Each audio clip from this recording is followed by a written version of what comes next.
Students, आज class 10th का final board exam हो चुका है। तो आज हम डिस्कस करने वाले हैं उसका सॉल्यूशन। मेरे पास यहाँ पर क्वेश्चन पेपर है। क्वेश्चन पेपर का जो कोड है वो है 30/2/3, यानी कि मेरे पास सेट 3 है ये। उसका सॉल्यूशन हम आज डिस्कस करेंगे। तो फर्स्ट क्वेश्चन हमारे पास है, if n is a natural number then which of the following numbers end with 0। अगर n को नेचुरल नंबर है तो इनमें से कौन सा नंबर एंड होगा जीरो पर। अब देखो, हमें पता है कि कोई भी नंबर जीरो पर तभी एंड हो सकता है जब उसके प्राइम फैक्टर्स में आपके पास 2 और 5 दोनों हो। ठीक है, 2 और 5 होना दोनों जरूरी है, तभी वो जीरो पे एंड होगा। तो इसमें से हमारे पास सिर्फ एक ही ऑप्शन में 2 और 5 दोनों है। इसमें 2 है, यहाँ 2 है, यहाँ 5 है ओनली, बट इसमें 2 और 5 दोनों है। तो ये जो हमारे पास होगा ऑप्शन बी इसका करेक्ट आंसर होगा। ठीक है, नेक्स्ट क्वेश्चन हमारे पास है, in a lottery there are 5 prizes and 20 blanks, the probability of getting a prize is. देखो, लॉटरी में हमारे पास 5 प्राइजेस हैं और 20 उसमें ब्लैंक्स हैं, तो टोटल कितने हो गए आउटकम हमारे पास? टोटल आउटकम हो गया हमारे पास 25, और हमें चाहिए क्या? प्राइस की प्रोबेबिलिटी फाइंड करनी है। तो नंबर ऑफ फेवरेबल केसेस कितने हैं हमारे पास? 5 है। तो प्रोबेबिलिटी क्या होगी हमारे पास उस केस की? Favourable cases divided by total cases. तो आपके पास 1/5 इसका आंसर आएगा। तो डी ऑप्शन जो है वो इसका करेक्ट आंसर है। ठीक है, नेक्स्ट हमारे पास थर्ड क्वेश्चन है, if 2x plus 3y is equal to 15 and 3x plus 2y is equal to 25, then the value of x minus y is। तो x minus y की वैल्यू क्या होगी? ठीक है, तो आप दो तरीके से कर सकते हो। नॉर्मली आप इसको सॉल्व करो, x और y की वैल्यू निकालो और उनको माइनस करके बता दो। ठीक है, और थोड़ा सा इजी वे अगर आप देखोगे तो 3x plus 2y, इसमें से अगर हम ये इक्वेशन माइनस कर देते हैं तो आपके पास x माइनस वाई ही बचेगा। देखो कैसे, फर्स्ट इक्वेशन मेरी ये है, दूसरी इक्वेशन है 2x plus 3y is equal to 15। Subtract कर दो इनको, माइनस माइनस, यहाँ भी माइनस। तो 3x minus 2x is x, 2y minus 3y is minus of y, and 25 minus 15 is 10। सो हमें हमारे पास एक ही स्टेप में आंसर आ गया, x minus y is equal to 10। तो इसमें हमारा आंसर क्या है? सी ऑप्शन इसका आंसर होगा। नेक्स्ट हमारे पास है question number 4। In the given figure angle A is equal to angle C. A और सी हमारे पास इक्वल है। A B is equal to 6 centimetre, A P हमें गिवन है 12 सेंटीमीटर, सी पी गिवन है 4 centimetre. Then length of C D, आपको ये C D की लेंथ निकालनी है।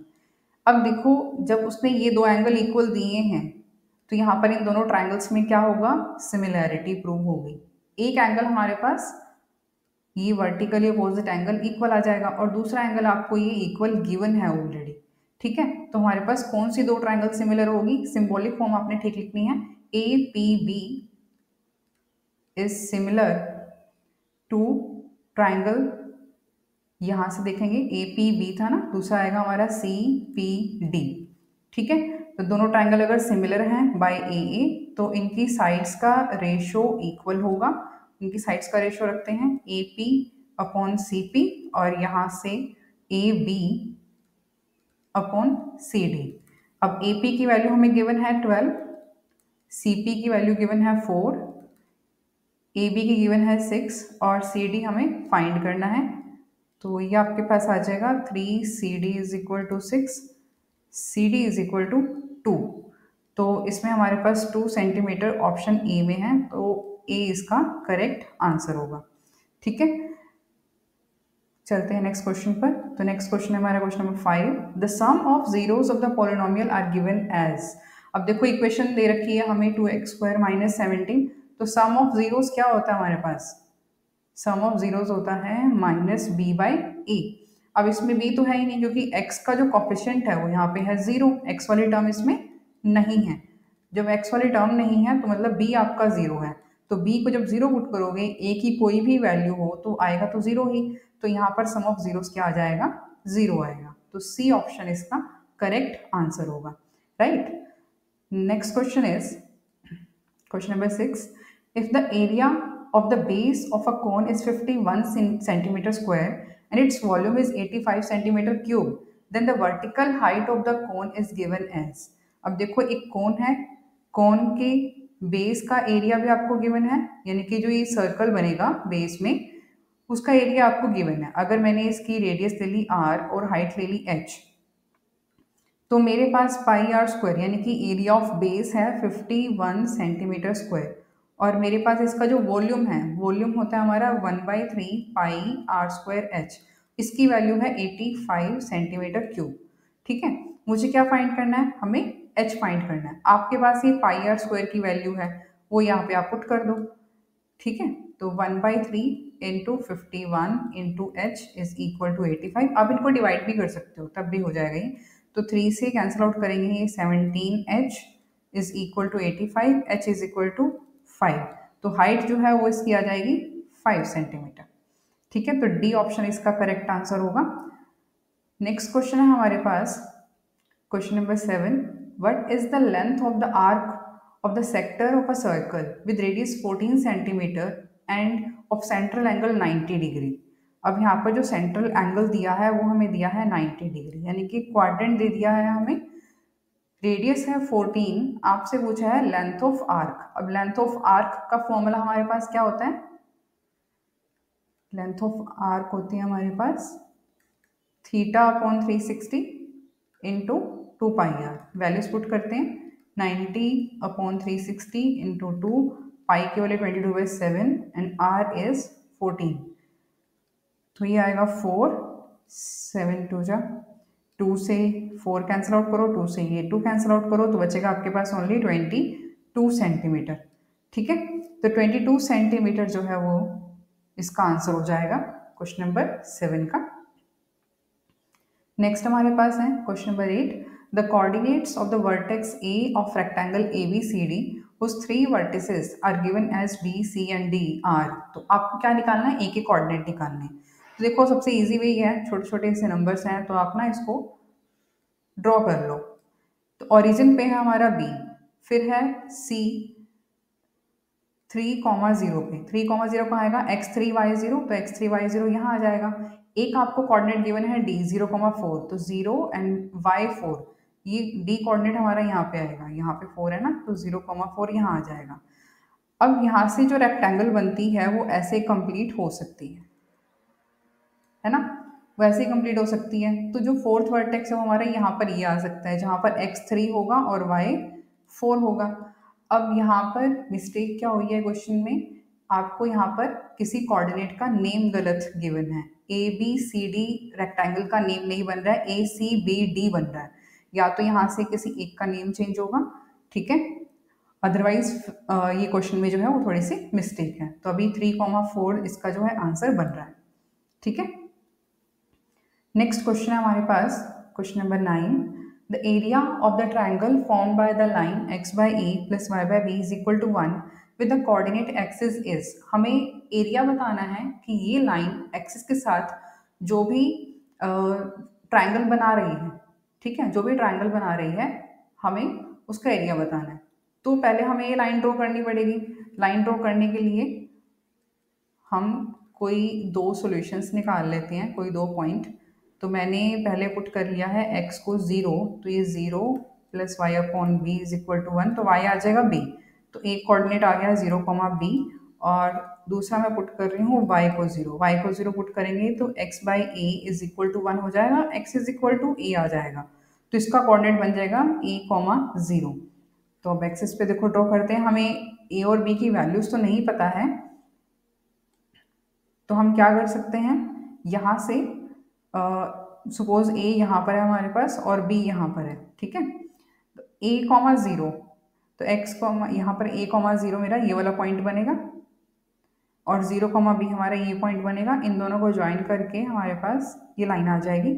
तो अब देखो यहाँ पर ये जो ट्रायंगल बनी है मेरे पास, ये जो ट्रायंगल बनी है इसका बेस हो गया a यूनिट लेंथ का, और जो हाइट है उसकी लेंथ कितनी होगी, b यूनिट्स होगी। तो एरिया कैसे फाइंड कर सकते हैं हम, half into base into height. तो बेस क्या है a और हाइट क्या है b, तो ये बन जाएगा आपके पास AB/2। तो इसमें से मेरा जो b ऑप्शन है वो आंसर आ रहा है AB/2। ठीक है, नेक्स्ट क्वेश्चन है हमारे पास question number 10। The R end of a clock is 6 centimeter long. The angle swept by it between 7:20 AM and 7:55 AM is। अब यहाँ पर आपको मिनट हैंड नहीं दिया है, आपको दिया है आवर एंड, ठीक है। तो आवर एंड देखो क्या होता है, जो आवर एंड है वो आपके पास एक सर्कल कंप्लीट करता है 12 आवर्स में।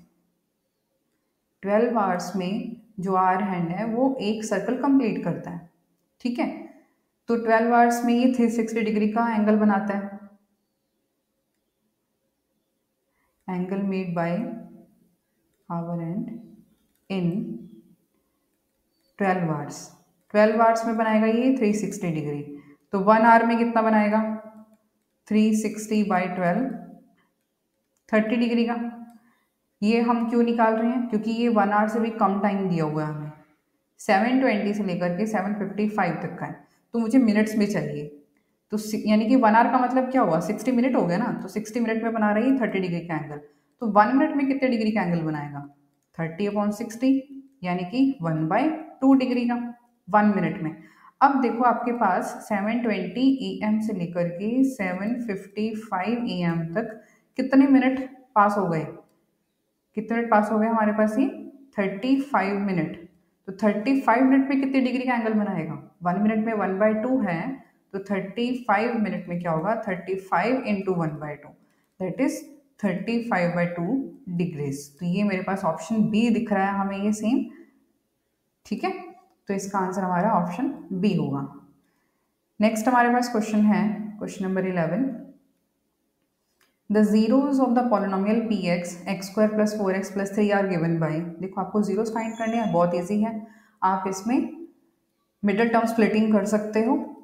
तो मिडिल टर्म स्प्लिटिंग से इसके फैक्टर्स क्या बन रहे हैं, आपको प्रोडक्ट चाहिए 3 और जो सम है वो आपको चाहिए 4, ठीक है।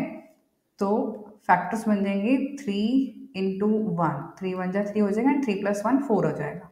तो 3x plus x plus 3x common, x plus 3, 1 common x plus 3, तो आपके पास आ गया ये x plus 3 and x plus 1।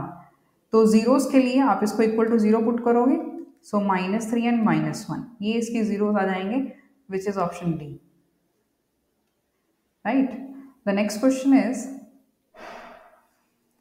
In the given figure AB is parallel to PQ, AB और PQ पैरेलल गिवन है, AB 6 है, OB 3 सेंटीमीटर है, PQ 2 centimetre है, then find the length of OP। Just अभी हमने एक क्वेश्चन किया था, सेम उसी टाइप का क्वेश्चन है, सिमिलैरिटी के ऊपर बेस्ड है, ठीक है। तो यहाँ पर मेरे पास ये दोनों ट्रायंगल सिमिलर हो रही हैं, कैसे, बाय AA। एक तो आपके पास ये वर्टिकली अपोजिट एंगल इक्वल है, ठीक है। अब यहाँ पर ये दोनों लाइंस पैरेलल हैं, AB और PQ पैरेलल हैं, तो हमारे पास ये एंगल यानी कि angle B is equal to angle P होगा, alternate interior angle, angle B और एंगल P इक्वल होंगे ऑल्टरनेट इंटीरियर एंगल से, और A आपके पास Q के इक्वल होगा, बट आपको 2 ही एंगल चाहिए, तो 2 एंगल तो हमारे पास आ गए हैं। तो ये दोनों ट्रायंगल्स हो गई सिमिलर, ठीक है। सिमिलर हैं तो इनका जो आपको सिंबॉलिक फॉर्म है वो सही से लिखनी है, triangle AOB is similar to triangle QOP, क्योंकि B आपका P के इक्वल आ रहा है। तो अब साइड्स का रेशियो रखते हैं इक्वल, क्योंकि अगर ट्रायंगल सिमिलर है तो साइड्स का रेशियो भी इक्वल होगा। तो ये आपके पास आएगा AO upon QO, OB upon OP, AB upon PQ। AO और QO के बारे में हमें कुछ भी गिवन नहीं है, तो इग्नोर करो इसको। नेक्स्ट हमारे पास है OB की वैल्यू 3 गिवन है, और OP हमें फाइंड करना है। AB आपको 6 गिवन है, PQ आपको 2 गिवन है, ठीक है। तो ये कितना आ जाएगा हमारे पास, यहाँ पर आएगा 3 × 2/6 हो जाएगा OP। तो ये 6/6 OP आपके पास आ गया 1 सेंटीमीटर। तो ये दिख रहा है हमें ऑप्शन डी, ठीक है। तो ऑप्शन डी इसका आंसर होगा। नेक्स्ट हमारे पास है question number 13। In the given figure the quadrilateral PQRS circumscribes a circle, here PA + CS is equal to. तो यहाँ पे आपसे पूछा गया है ये PA और यहाँ से ये CS किसके इक्वल होगा, ठीक है। अब देखो ये जो हमारे पास सर्कल है इसके ऊपर ये टेंजेंट्स बन रही हैं, PQ, QR, RS and SP, और हमें ये पता है कि अगर हम किसी एक पॉइंट से टेंजेंट ड्रॉ करते हैं सर्कल के ऊपर तो उन दोनों टेंजेंट्स की लेंथ इक्वल होती है। तो क्लियरली मेरे पास यहाँ पर PA और PD इक्वल है, इधर से मेरे पास SC and S D equal है। ठीक है, ये tangents drawn from an external point are equal. अब हमसे पूछी गई है किसकी length, A P plus C S की। वैल्यूज पुट कर दो, ए पी की वैल्यू हो गई पी डी के इक्वल और सी एस जो है वो एस डी के इक्वल है। अब जरा फिगर में देखो, P D plus S D क्या बन रहे हैं, ये है पी डी, ये है एस डी, इन दोनों का सम क्या हो गया, पी एस हो गया। ठीक है, तो इनकी लेंथ किनकी इक्वल आ रही है, पी एस की इक्वल आ रही है, विच इज ऑप्शन सी। ठीक है, so next question is, if one zero of the polynomial is reciprocal of the other then what is the value of k। एक जीरो दूसरे का रेसिप्रोकल है। ठीक है, अगर मैंने एक जीरो अल्फा लिया then other will be one by alpha. तो जब भी आपके पास ऐसे जीरोज होते हैं रेसिप्रोकल ऑफ अदर, तो वहां पर मेरे पास उनका जो प्रोडक्ट है वो वन आ जाता है ना। प्रोडक्ट ऑफ जीरोस क्या होता है, सी बाय ए, सी बाय ए मेरे पास वन आ गया, यानी कि सी इज इक्वल टू डायरेक्टली ए आ गया। तो मेरे पास यहाँ पर ए और सी क्या है, ये है ए और ये है आपका सी। सी की वैल्यू है माइनस ऑफ के माइनस टू, साइन ज़रूरी है, और ए है आपके पास सिक्स, तो k minus two is equal to minus of six, k is equal to minus six plus two that is minus four. तो ए आपका आंसर आ रहा है, राइट। नेक्स्ट हमारे पास है, if three coins are toss simultaneously what is the probability of getting at most one tail. जब हम three coins को टॉस करते हैं तब, तो पहले तो हम देखते हैं टोटल आउटकम कैसे बनती है इसमें। तो थ्री कॉइन्स हैं, तीनों में हेड आ सकता है, हेड हेड के साथ टेल आ सकता है, head tail head, tail head head, ये वो थे जिनमें हमने दो बार हेड लिया।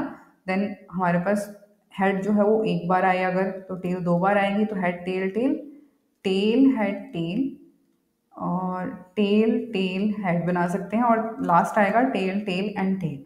अब यहाँ पर उसने बोला है एट मोस्ट वन टेल, ज़्यादा से ज़्यादा एक टेल आनी चाहिए, एक टेल से ज़्यादा नहीं आएगी, एक टेल से कम हो सकती है। ठीक है, यानी कि जिसमें टेल नहीं भी आई वो भी आपको काउंट करना है इसमें। तो आपके पास ये आउटकम फेवरेबल है, one tail and one tail, ये सारी आउटकम आपकी फेवरेबल नहीं है। क्यों, क्योंकि इसमें टू टेल्स और थ्री टेल्स आ गई, और उसने बोला है एटमोस्ट वन टेल होनी चाहिए। तो मेरे पास जो टोटल आउटकम है वो मेरे पास 8 है, और जो फेवरेबल है वो हमारे पास 4 है। तो यहाँ पर जो प्रोबेबिलिटी है वो क्या बन रही है हमारे पास, 4/8 दैट इज 1/2।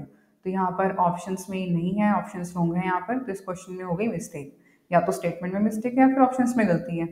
ठीक है, तो 1/2 आएगा इसका आंसर। नेक्स्ट हमारे पास है, if the pair of equations 3x minus Y plus 8 is equal to 0, 6x minus R Y plus 16 is equal to 0 represent coincident lines, coincident lines इसने बोल दिया है, then the value of R is. Coincident lines में देखो अब क्या होता है, हमारे पास इनफाइनाइटली मैनी सॉल्यूशंस होते हैं, और उसकी कंडीशन क्या होती है, a1/a2 is equal to b1/b2 is equals to c1/c2। तो अब वैल्यूज पुट करते हैं, a1 है हमारा 3, a2 है 6, b1 है -1, b2 है -r, c1 है 8, c2 है 16। तो किसी को भी इक्वेट करके वैल्यू निकाल लो। तो 1/2 is equal to 1/r, so r is equal to 2। तो डी आंसर होगा इसमें आपका, डी ऑप्शन आ रहा है। The next question is, if triangle ABC is similar to triangle PQR with angle A is equal to 32 degree and angle R is equal to 65 degree, then the measure of angle B is। देखो एक तरफ आपको एक triangle का एक angle दे दिया, दूसरे triangle का एक एंगल दे दिया, और B एंगल पूछ लिया है। तो इसमें जो सिमिलैरिटी उसने बोली है उस सिमिलैरिटी का मेन रोल रहेगा कि ABC सिमिलर है PQR के। इसका मतलब ही है angle A is equal to angle P है, angle B is equal to angle Q है, and angle R is equal to angle C है। ठीक है, अब आपको एंगल A कितने डिग्री दिया, 32 degree, right, angle R 65 degree. अब एंगल R तो एंगल C के भी इक्वल है, तो ये भी 65 हो जाएगा, है ना।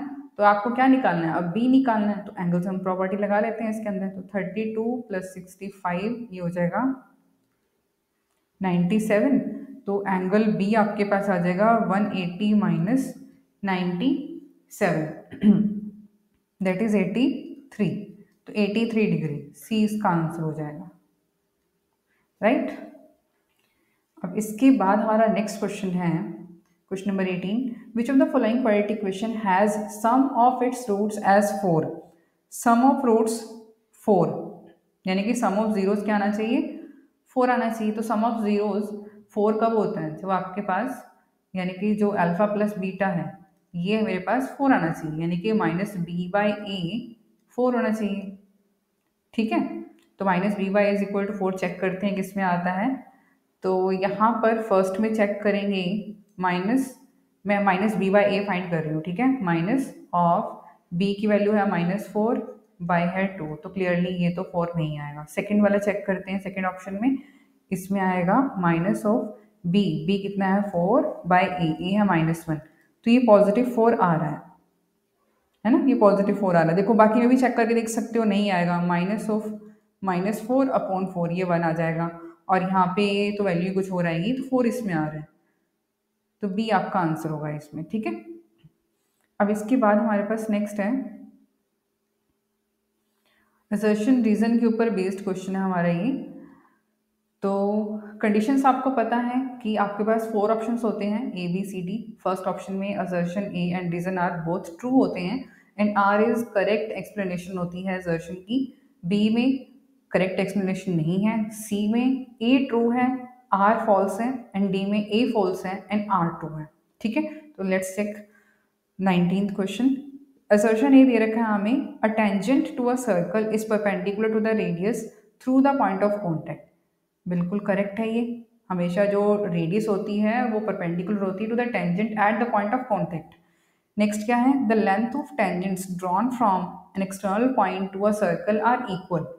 ये भी करेक्ट है, but this is not the correct explanation of first, right. ये अलग थ्योरी यानी कि ये अलग थ्योरम है, ये अलग थ्योरम है, ये इसका रीजन तो नहीं बनता ना कि परपेंडिकुलर होगी, वो इक्वल है तो ये परपेंडिकुलर होते हैं, ऐसा तो नहीं है।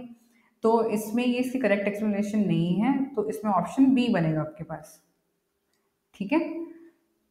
20th क्वेश्चन में क्या है, the polynomial P X is equal to x square plus 3x+3 has 2 real zeros. अब चेक करना पड़ेगा ये हमें कि इसकी जीरोस रियल हैं या नहीं है। रियल जीरोस कब होती हैं, जब आपके पास जो डी है वो ग्रेटर देन इक्वल टू 0 होना चाहिए, यानी कि b² माइनस 4ac आपके पास ग्रेटर देन इक्वल टू 0 हो। तो 3² माइनस 4, ए है 1, सी है 3, 9 माइनस 12 ये आ गया -3 विच इज लेस देन 0, तो इसके कोई रियल रूट्स नहीं है, ठीक है। तो क्लियरली ए तो आपके पास हो गया फॉल्स, ए फॉल्स है। बी देख लेते हैं, यानी कि जो रीजन है वो देख लेते हैं। Quadratic polynomial can have at most 2 real zeros, ये ठीक है क्योंकि क्वाड्रेटिक पोलिनोमियल है, उसके जीरोस 2 ही हो सकते हैं, तो एट मोस्ट 2 रियल जीरोस हो सकते हैं उसके, ठीक है। तो असर्शन फॉल्स है, रीजन ट्रू है, डी इज आंसर। तो ऑप्शन वाले क्वेश्चंस जितने भी थे आपके वो इस टाइप से हमें सॉल्व करने थे। नेक्स्ट हम चलते हैं हमारे सेक्शन बी पर। तो सेक्शन बी में हमारे पास सारे 2 मार्कर क्वेश्चंस थे। सो 21st का जो फर्स्ट पार्ट है वो क्या है, the length of the shadow of a tower on the plane ground is √3 times the height of the tower, find the angle of elevation of the sun, ठीक है। तो यहाँ पर देखो क्या है, सपोज ये आपके पास स्टार है और ये उसके शेडो है। The length of shadow of a tower on the plane ground is √3 times the height of the tower. मैंने यहाँ पर हाइट ले ली x, तो इसके शेडो की लेंथ कितनी हो जाएगी, √3x हो जाएगी, ठीक है। लेंथ ऑफ टावर हो जाएगा, अगर मैंने x लेट कर लिया है, so length of shadow will be √3x। Find the angle of elevation of the sun, तो हमें यहाँ पर angle of elevation of sun निकालना है, ठीक है। तो ये एंगल हमें फाइंड करना है थीटा। तो अब देखो आपके पास परपेंडिकुलर और बेस दोनों हैं, तो उससे हम क्या फाइंड कर सकते हैं, tangent theta is equal to A B upon B C, यानी कि x upon √3x, x cancel out हो जाएगा 1/√3। अब टेंजेंट थीटा 1/√3 कौन से डिग्री पे होते हैं, ये तो आपके पास टेंजेंट 30 डिग्री भी होते हैं, तो थीटा कितना आ जाएगा 30 डिग्री इन फर्स्ट केस।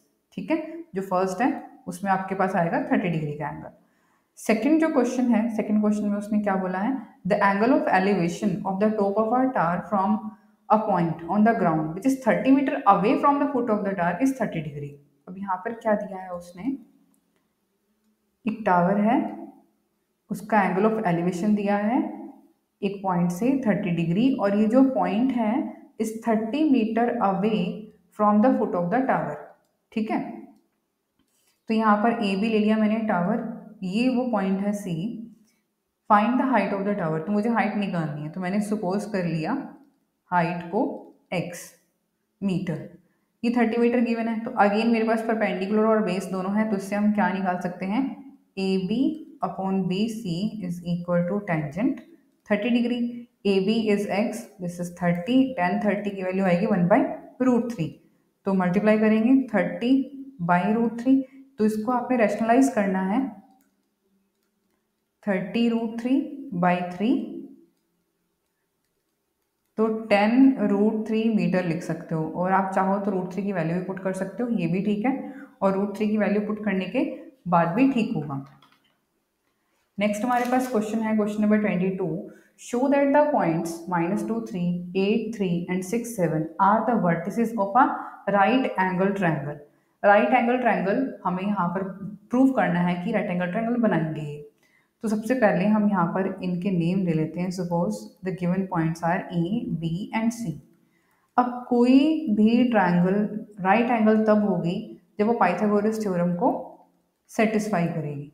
ठीक है, यानी कि sum of squares of two sides is equal to square of third side, ये आना चाहिए हमारे पास। ये कोई भी साइड हो सकती है, ज़रूरी नहीं है ये ए बी सी के लिए हो सकता है कि ए सी की जगह पे बी सी इसका हाइपोटेन्यूज हो। तो बेसिकली मुझे पहले तो इनकी लेंथ निकालनी है, लेंथ निकालने के लिए यूज करेंगे distance formula. So first of all A B निकालते हैं। सो यहाँ पर x2 माइनस x1 फॉर्मूला पता है आपको, x2 minus x1 square plus y2 minus y1 square under the root. So 8 minus of -2 तो +2 हो जाएगा, 3 माइनस 3 स्क्वायर 10 स्क्वायर और ये 0 स्क्वायर, तो आपके पास आ जाएगा 10। तो एक डिस्टेंस आपके पास 10 यूनिट्स आ चुका है। बी सी फाइंड करते हैं, तो 6 माइनस 8 स्क्वायर 7 माइनस 3 स्क्वायर, तो 6 माइनस 8 -2 का स्क्वायर हो गया 4, और 7 माइनस 3 हो गया 4 का स्क्वायर हो गया 16, तो ये आएगा √20। फिर फाइंड करते हैं हम ए सी या फिर सी ए, कुछ भी कर सकते हो। तो 6 + 2 हो जाएगा ये, प्लस 7 माइनस 3, तो 8 का स्क्वायर 64 एंड 7 माइनस 3 4 का स्क्वायर 16, ये हो जाएगा आपके पास 80। हमें इनके स्क्वायर्स चाहिए क्योंकि ऐसे तो लेंथ का सम नहीं आएगा, हमें इनके स्क्वायर्स चाहिए। तो A B square is 100, B C square is 20 and A C square is 80। तो यहाँ पे क्लियरली दिख रहा है इन दोनों का सम इसके इक्वल आ रहा है ना, A C square plus B C square is equal to A B square. तो clearly A B C is a right angle triangle, right angle at C. देखो ए बी हाइपोटेन्यूज है, ठीक है, तो ए बी अगर hypotenuse है तो उसके अपोजिट वाले वर्टेक्स पे आपके पास 90 डिग्री होगा। ठीक है, तो इस टाइप से आपको ये क्वेश्चन करना था, क्वेश्चन नंबर 22। नेक्स्ट हमारे पास question number 23। In the given figure O is the center of the circle, AB and AC are tangents drawn to the circle from point A. If angle BAC is equal to 65 degree, then find the measure of angle BOC. बहुत easy question है। आपके पास AB और AC दोनों tangents हैं, tangents radius के perpendicular होती हैं, तो ये दोनों तो आएंगे 90 डिग्री। आपको ये एंगल फाइंड करना है, तो अगर आप डायरेक्ट थ्योरम भी लगा सकते हो इसके ऊपर, मतलब एक जो हमारा यहाँ पर क्या होता है कि ए पर जो एंगल बन रहा है, यानी कि दोनों टेंजेंट्स के बिटवीन जो एंगल बन रहा है और जो सेंटर पे एंगल बन रहा होता है वो सप्लीमेंट्री होते हैं। आप वैसे कर लो कि इन दोनों का सम 180 होगा, या फिर ये जो पूरा क्वाड्रिलेटरल बन गया है ए बी ओ सी, इन सब में इन चारों का सम 360 होगा। ठीक है, तो जिसमें से मुझे 3 एंगल पता है तो फोर्थ एंगल हम फाइंड कर लेंगे। ठीक है, तो यहाँ पे मेरे पास angle A plus angle O is equal to 180 degree होता है। आपको रीजन यहाँ पे मेंशन करना है कि दोनों एंगल सप्लीमेंट्री होते हैं। तो 65 degree plus angle O is equal to 180 degree, angle O 180 minus 65 that is 115 degree. Otherwise आप इन चारों में एंगल सम प्रॉपर्टी लगा के भी कर सकते हो। ठीक है, इजी क्वेश्चन था बहुत। नेक्स्ट क्वेश्चन है हमारे पास question number 24, trigonometry. If 4 cot square 45 degree minus secant square 60 degree plus sin square 60 degree plus p is equal to 3/4 then find the value of p। तो हमें ये 45 डिग्री 60 डिग्री इन सब पर table से value आपको देखनी है कि क्या क्या वैल्यू है। तो cot 45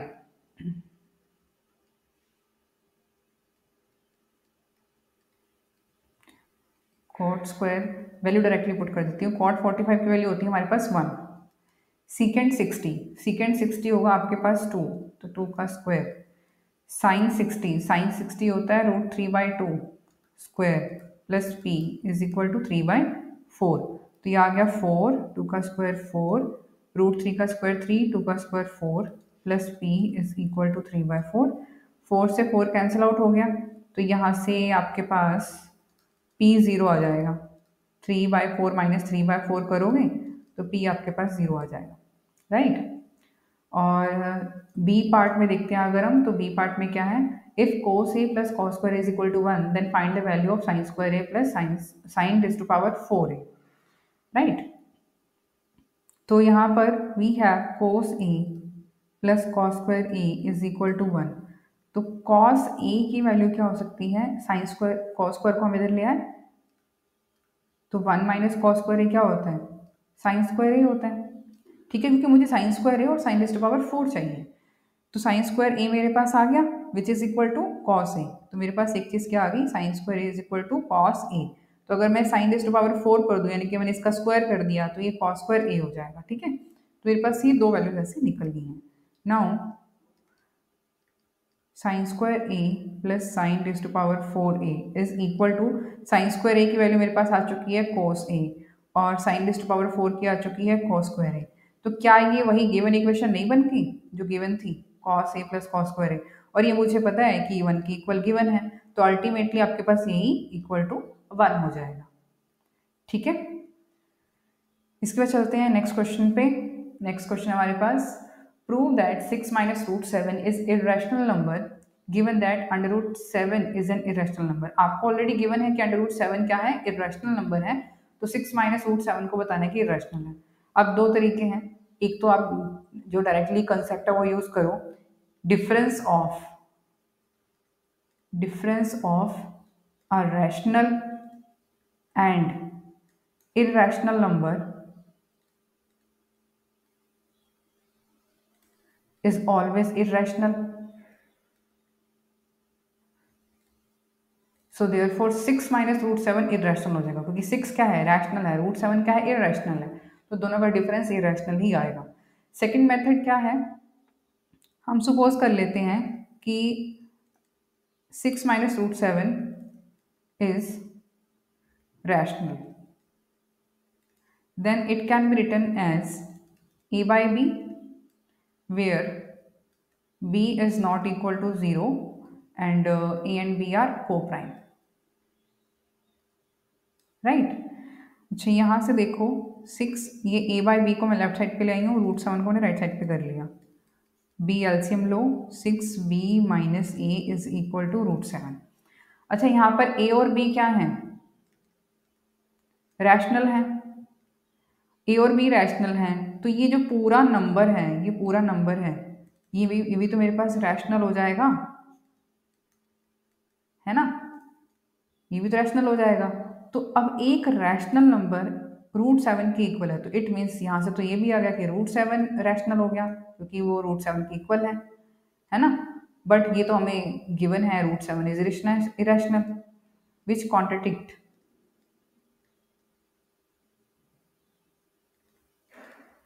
the fact that √7 is irrational. तो इसलिए जो हमने सपोज किया था वो रॉन्ग है, 6 माइनस √7 इरेशनल ही है। ठीक है, सो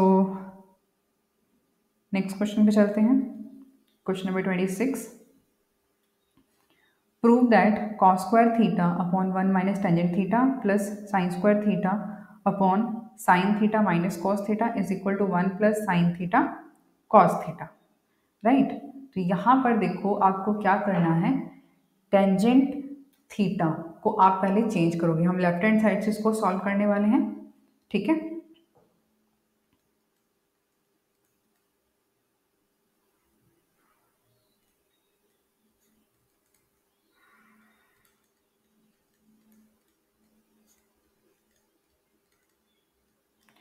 तो हम पहले चेंज करते हैं टेंजेंट थीटा को as sine theta by cos theta.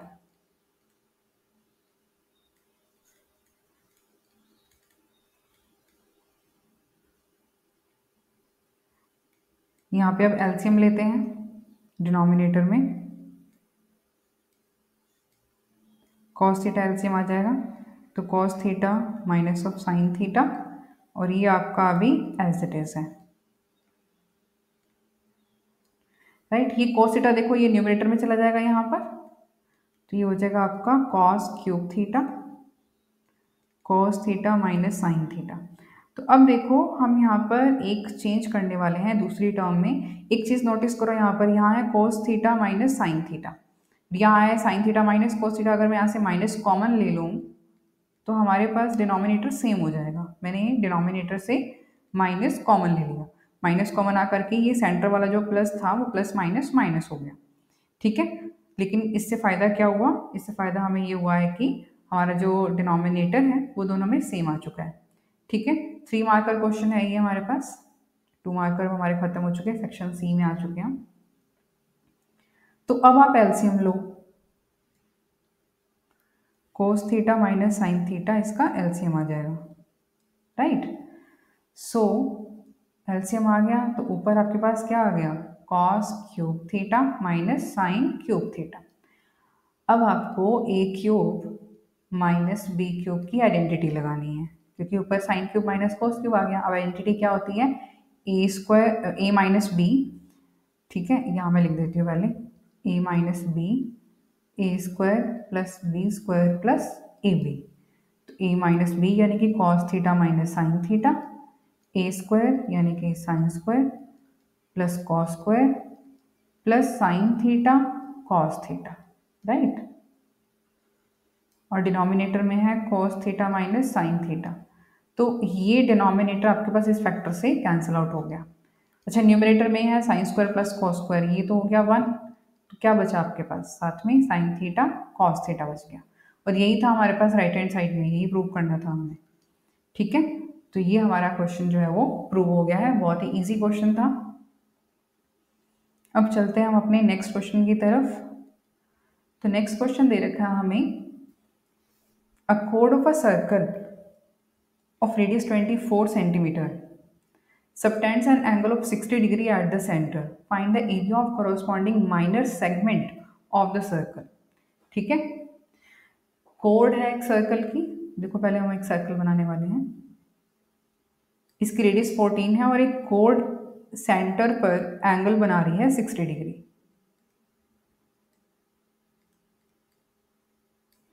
Late this कोड बी ए बी। ये दे रखा है हमें 14 सेंटीमीटर। हमें फाइंड करना है ये सेगमेंट। तो सेगमेंट का एरिया निकालने के लिए हमें क्या करना होगा, पहले हम सेक्टर का एरिया निकालेंगे, ट्रायंगल का एरिया निकालेंगे, इन दोनों को माइनस कर देंगे। ठीक है, सो फर्स्ट ऑफ ऑल हमारे पास radius is 14 centimetre and theta is equal to 60 degree. So area of sector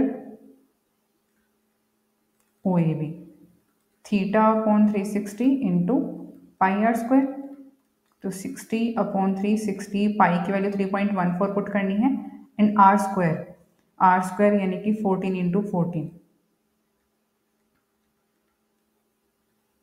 इसे आप मल्टीप्लाई कर लोगे, सॉल्व करके आपके पास आ जाएगा 102.57। ठीक है। अब मुझे निकालना है ट्रायंगल का एरिया। तो यहाँ पर जो मुझे एंगल दिया है, सेंट्रल एंगल दिया है मुझे 60 डिग्री। अब देखो ये ओ ए और ओ बी तो इक्वल है ना, ये दोनों साइड्स मेरे पास इक्वल हैं। तो इसका मतलब ये हुआ कि इसके जो सामने वाले एंगल हैं, एंगल 1 और एंगल 2, ये भी इक्वल होंगे। ठीक है, मान लो ये एक्स है, ये भी एक्स है, ये दिया है 60। तो अगर हम इसमें एंगल सम प्रॉपर्टी लगाएंगे तो x plus 60 is equal to 180, 2x is equal to 120, x कितना आ जाएगा 60 आ जाएगा, यानी कि ये भी 60 और ये भी 60 है। तो इट मीन जब तीनों एंगल 60 हैं तो कैसे ट्रायंगल बन जाएगी, ये बन जाएगी आपके पास इक्विलेटरल ट्रायंगल। ठीक है, तो यहाँ पे आप लिखोगे triangle O A B is equilateral triangle. So therefore area of triangle OAB is given by √3/4 into side का जो स्क्वायर होता है। ठीक है, तो √3 की वैल्यू 1.73/4, साइड का स्क्वायर 14 है हमारी साइड, तो 14 का स्क्वायर। इसकी भी आप यहाँ मल्टीप्लाई कर लोगे तो मल्टीप्लाई करके आएगा आपके पास 84.77 centimetre square. So area of segment will be equal to area of sector यानी कि 102.57 माइनस एरिया ऑफ ट्राइंगल 84.77, तो ये आ जाएगा आपके पास 17.8 सेंटीमीटर स्क्वायर। ठीक है, नेक्स्ट क्वेश्चन हमारे पास है question number 28। Find by prime factorisation the LCM of the numbers 18180 and 7575, also find the HCF of the two numbers. तो सबसे पहले इसने बात क्या बोली है कि आपको प्राइम फैक्टराइजेशन की हेल्प लेनी है, उसी से आपने सॉल्व करना है। ठीक है, सो दोनों की प्राइम फैक्टराइजेशन करते हैं। फिर हम 18180 2 पे डिवाइड करेंगे, अगेन 2 पे जाएगा ये, अब ये 3 पे डिवाइड हो जाएगा, फिर 3 पे जा रहा है, अब ये 5 पे डिवाइड होगा। 101 आपका किसी भी नंबर पे डिवाइड नहीं होगा। ठीक है, जो दूसरा नंबर है आपके पास दैट इज 7575, ये 3 पे डिवाइड हो जाएगा तो 25 आ जाएगा। देन अगेन ये 5 पे जाएगा, 5 का जो 25 0 एंड 5 25, फिर 5 पे करेंगे तो 101, तो ये भी यहीं पे एंड हो गया है। तो आपके पास 18180 की प्राइम फैक्टरेशन क्या आ गई, 2 का स्क्वायर आया, 3 का भी स्क्वायर आया, इंटू 5 आया, इंटू 101 आ गया। और 7575 में भी क्या हुआ, एक तो 3 आया है, फिर 5 का स्क्वायर आया है और 101 आया। अब देखो हमें पता है एलसीएम के लिए हम क्या करते हैं, आपके पास जो भी फैक्टर्स हैं, जो कॉमन फैक्टर्स हैं वो आप तो सिंगल टाइम लेने हैं, उनकी हाईएस्ट पावर लेनी है और बाकी जो रिमेनिंग बचेंगे वो भी लेने हैं। तो सबसे पहले हम यहाँ से देखते हैं, आपके पास जो 2 है, 2 का स्क्वायर ही हाईएस्ट है, 3 दोनों में है, 3 की हाईएस्ट पावर 2 है, 5 भी दोनों में है, 5 की हाईएस्ट पावर 2 है, एंड आपको 101 भी लेना है। ठीक है, इन सब की आप मल्टीप्लाई कर लोगे तो 90900, ठीक है, 90,900 इसका एलसीएम आ जाएगा। और एचसीएफ में क्या होता है, आपको कॉमन फैक्टर्स की लोएस्ट पावर देखनी है। कॉमन फैक्टर्स इसमें कौन कौन सा है, 3 है, 5 है, 101 है। तो लोएस्ट पावर में 3 की पावर भी 1 आ रही है, 5 की पावर भी 1 आ रही है और 101 की तो है ही 1। ठीक है, तो इनकी आप मल्टीप्लाई करोगे तो 1515 इसका एचसीएफ आ जाएगा। तो ऐसा आपको करना था जो आपका ए पार्ट है। बी पार्ट में इसने क्या बोला है, 3 bells ring at intervals of 6, 12 and 18 minutes. If all the 3 bells rang at 6 am, when will they ring together again? तो जब भी हमारे पास ऐसा क्वेश्चन है कि कब रिंग जो बेल्स हैं एक साथ रिंग करेंगी, आपको टाइम इंटरवल गिवन हो उसमें, तो हम उसमें फाइंड करते हैं एलसीएम। आपको एलसीएम की हेल्प लेनी है इसमें, ठीक है। तो बी पार्ट में क्या करेंगे, the bells will ring after how many minutes, LCM of 6, 12 and 18, इनका आप एलसीएम निकालोगे, ठीक है। ये आपको सॉल्व करना है, एलसीएम आप निकालोगे, एलसीएम आएगा इसका 36, ठीक है। आप सॉल्व भी कर सकते हो, ये सब 3 पे डिवाइड हो रहे हैं, तो ये 6 एंड 6 36 आएगा, ठीक है। तो अभी वो कितने बजे बजी हैं, 6 AM पे। तो इसके बाद वो 36 मिनट के बाद दोबारा एक साथ रिंग करेंगी, यानी कि 6:36 AM पर। तो जो अगेन वो रिंग करेंगे 6:36 AM पर, ठीक है। The next question is question number 29। In the given figure, O is the center of the circle and QPR is a tangent to it at P. QPR tangent है P point पर। Prove that angle QAP यानी कि ये angle and angle APR यानी कि ये angle, इन दोनों का सम 90, ये हमें प्रूव करना है, ठीक है। तो देखो यहाँ पर एक चीज़ है, मैं दोबारा बना देती हूँ इसे।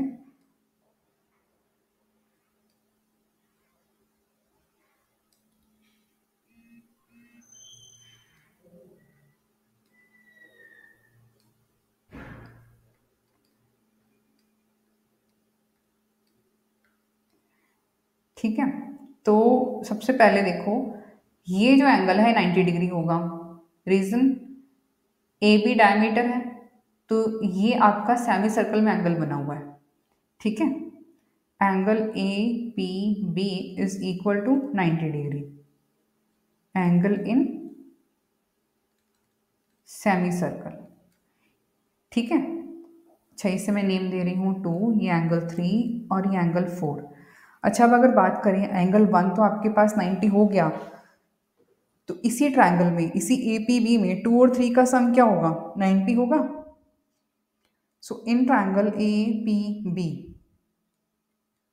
इन triangle A P B angle 1 + 2 + 3 is equal to 180, और एंगल 1 की वैल्यू मैंने 90 डिग्री पुट कर दी, तो 2 + 3 इज इक्वल टू 90 डिग्री बचेगा। ये क्वेश्चन 1 मार्क कर लो आप। अब देखो एंगल 4 और एंगल 3 आपके पास इक्वल होंगे, एंगल 4 और एंगल 3 क्या आपके पास इक्वल है, कैसे, आपने ये थ्योरम पढ़ी होगी, एंगल इन ऑल्टरनेट सेगमेंट। अगर आपके पास ये टेंजेंट है, टेंजेंट से ऐसे कोई ट्रायंगल बन रही है अंदर, तो ये जो आपका आउटसाइड वाला जो हमारा ये एंगल होता है, एक्सटर्नल एंगल, वो इंटरनल के अपोजिट वाले के इक्वल होते हैं। इसकी प्रॉपर्टी है हमारी एंगल इन ऑल्टरनेट सेगमेंट, ये इक्वल होते हैं। तो क्लियरली हमारे पास angle 3 is equal to angle 4 होगा, एंगल इन ऑल्टरनेट सेगमेंट। ये इक्वेशन 2 आ गई। अब जरा ये एंगल 3 और एंगल 4, ये इसका यूज करो आप इक्वेशन 1 में, 3 की जगह 4 रिप्लेस कर सकते हैं। तो angle 2 + angle 4 is equal to 90 degree, यही हमें प्रूव करना था। एंगल 2 हमारा वही है QAP, और एंगल 4 है हमारा APR, इन दोनों का सम 90 डिग्री होगा, ठीक है। तो काफ़ी इजी क्वेश्चन था हमारा ये।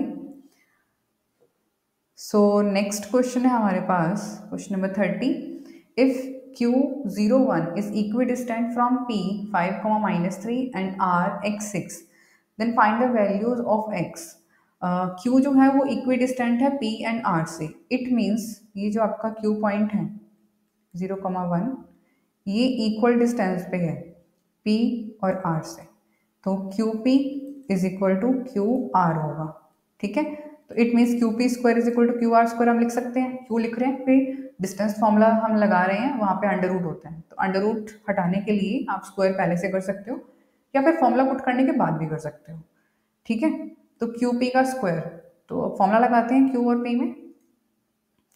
सो 5 माइनस ऑफ 0 का स्क्वायर प्लस -3 - 1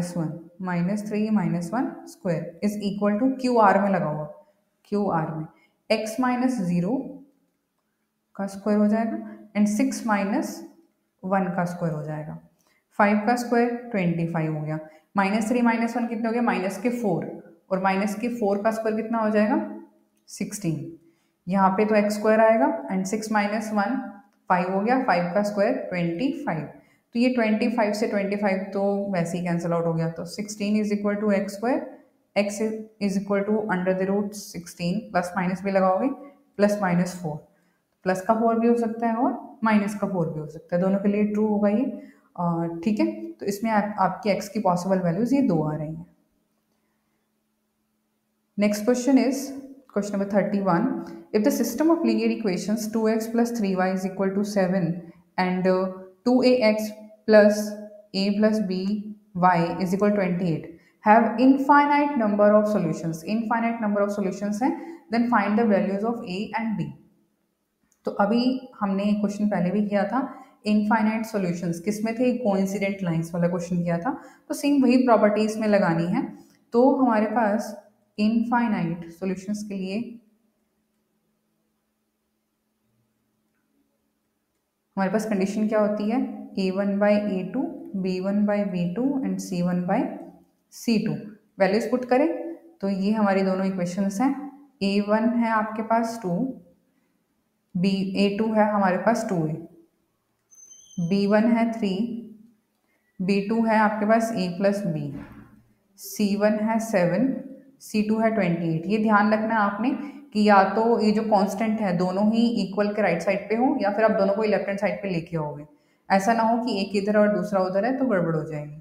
ठीक है, सो अब यहाँ से इक्वेट करते हैं फर्स्ट टू कंपोनेंट्स को। तो फर्स्ट टू कंपोनेंट से आया, the first and last component को हम इक्वेट करते हैं, फर्स्ट टू नहीं, first and last. 2/2a is equal to 7/28। इस 2 से ये 2 कैंसिल आउट हो जाएगा, ये 1/4 आ गया, तो a तो डायरेक्टली 4 आ गया। ठीक है, a 4 आ गया है, तो अब आप लास्ट टू कंपोनेंट को इक्वेट कर सकते हो। 3/a plus b is equal to 7/28, तो 1/4 है। आपके पास a की वैल्यू 4 है तो पुट कर दो, a4 क्रॉस मल्टीप्लाई, तो b कितना आ जाएगा, 8 आ जाएगा। तो a की वैल्यू 4 एंड b की वैल्यू 8 आ गई आपके पास। ठीक है, अब इसका जो दूसरा पार्ट है b पार्ट, तो इसमें देखो क्या है, if 217x + 131y is equal to 913 and 131x + 217y is equal to 827, then solve the equations for the values of x and y। अब देखो इस क्वेश्चन में आप ये मत सोचना कि आप जो हमने दो मेथड पढ़े हैं, सब्स्टिट्यूशन या फिर एलिमिनेशन, वो लगा करके आप सॉल्व कर लोगे, तो वो पॉसिबल नहीं है, क्योंकि सब्स्टिट्यूशन के लिए भी नंबर्स बहुत बड़े हैं एंड एलिमिनेशन के लिए तो ऑब्वियसली आप किसी के भी जो कॉफिशिएंट्स हैं वो आप इक्वल नहीं बना पाओगे, है ना। तो इसमें हम एक डिफरेंट मेथड, डिफरेंट अप्रोच लेकर के चलते हैं। ये सिर्फ उन्हीं सम्स के लिए होता है जब आपके पास ये जो कॉफिशिएंट्स हैं ये इंटरचेंज होके आ जाते हैं। देखो 217, ये 131, ये 131, है ना, दोनों सेम सेम है। तो देखो इसके लिए हमें क्या करना है, तो मैं यहीं पर सॉल्व करती हूँ। तो पहले तो आपको क्या करना है, आप इन दोनों इक्वेशंस को ऐड कर दो। ये इक्वेशन 1 है, ये इक्वेशन 2 है,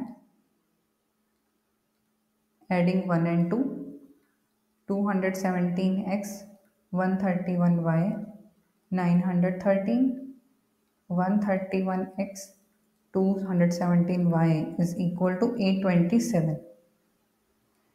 ठीक है, तो इनको जब आप ऐड करोगे ये आएगा आपके पास 8, 348x, 348y is equal to, ये आ जाएगा आपके पास 1740। तो 348x से ना अब पूरी इक्वेशन डिवाइड हो जाएगी, ये आपका डिवाइड होगा 5 पर। ठीक है, तो ये मेरे पास एक नई इक्वेशन बन के आ गई है, x + y is equal to 5, एक नई इक्वेशन बन गई है, लेकिन with very smaller coefficients, 1 coefficient आ गए हैं, तो आगे सॉल्व करना हमारे लिए आसान होगा।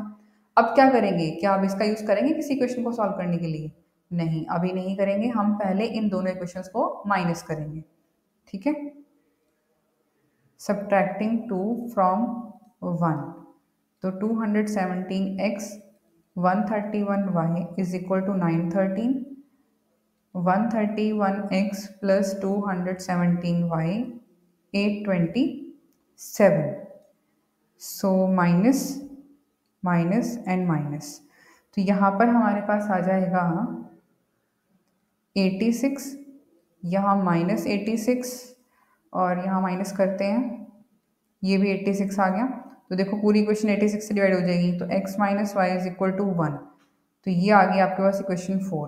अब आप equation number 3 and equation number 4 को सॉल्व करके x और y फाइंड कर सकते हो। ठीक है, इनको आप ऐड कर लो, तो 2x is equal to 6, x तो आपके पास 3 आ जाएगा और y आपके पास 2 आ जाएगा। ठीक है, x 3 एंड y 2 आ जाएगा। The next question is, the mode of the following frequency distribution is 55. Find the missing frequencies A and B. आपको मिसिंग फ्रिक्वेंसी निकालनी है और आपको मोड गिवन है 55।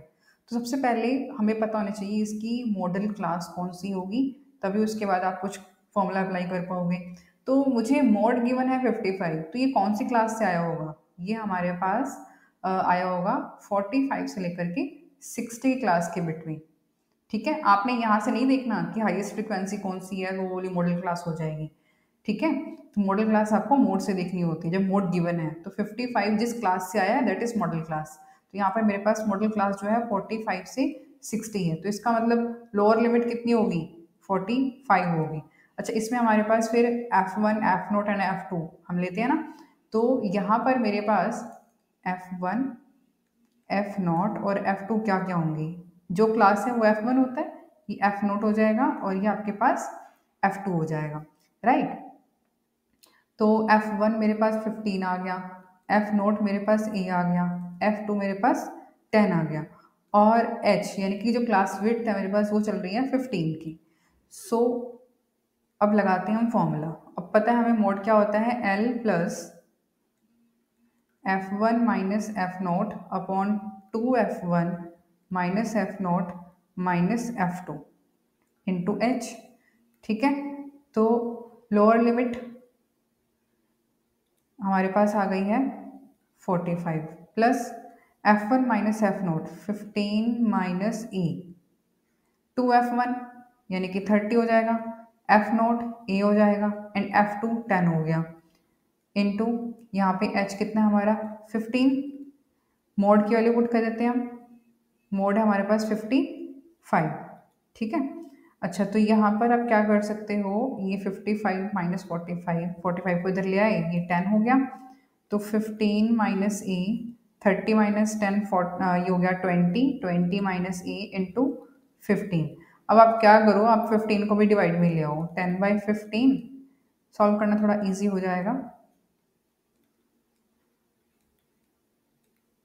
Cross multiply 2 into 20 minus a 3 into 15 minus a, यहाँ पे कितना आ जाएगा 40 minus 2a 45 minus 3a, right. So minus 2a plus 3a is equal to 45 minus 40, तो a इज इक्वल टू आ गया हमारे पास 5, a 5 आ गया। तो अब b कहाँ से लेके आएंगे, दूसरी इक्वेशन कहाँ से बनेगी? अब हमें यहाँ पे टोटल भी गिवन है 51, इन सभी फ्रिक्वेंसीज का जो सम है वो 51 आ रहा है।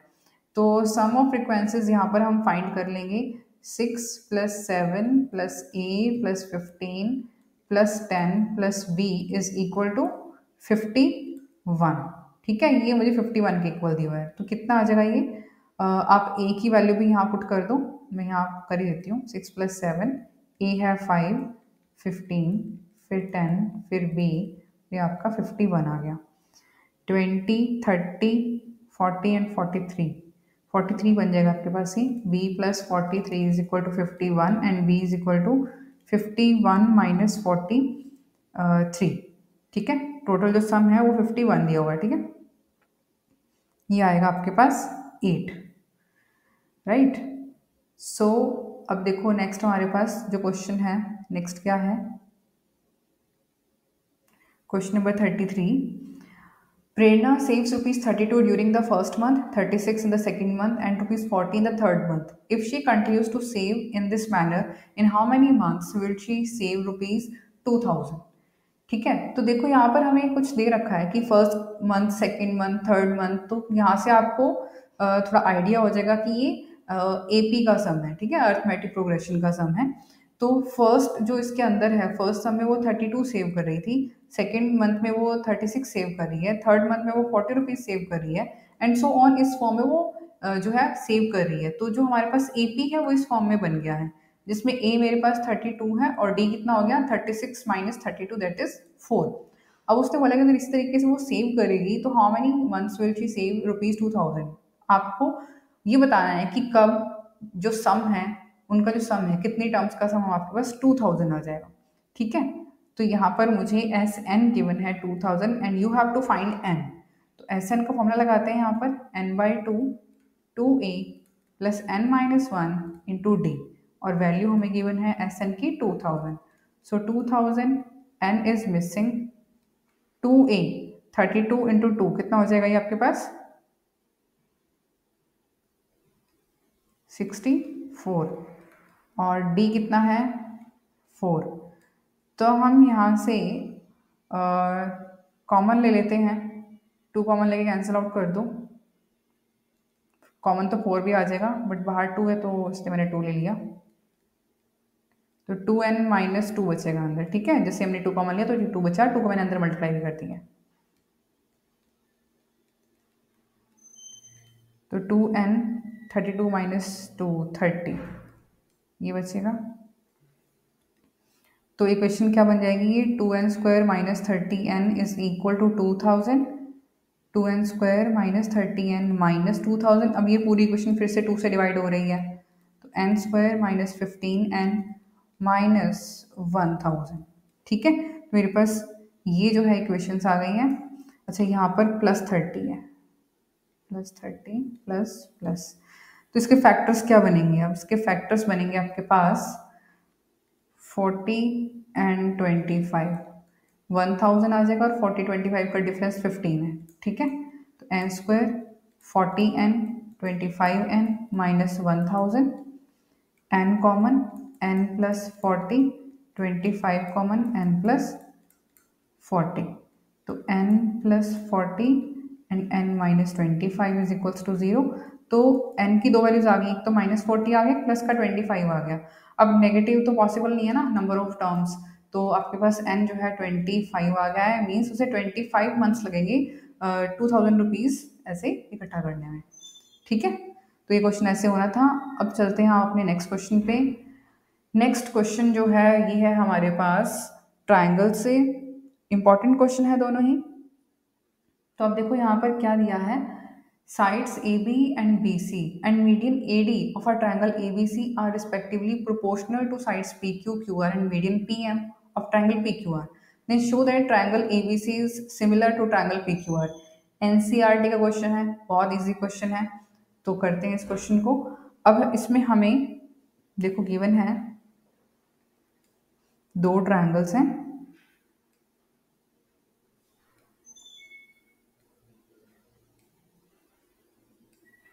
Triangle ABC and triangle PQR।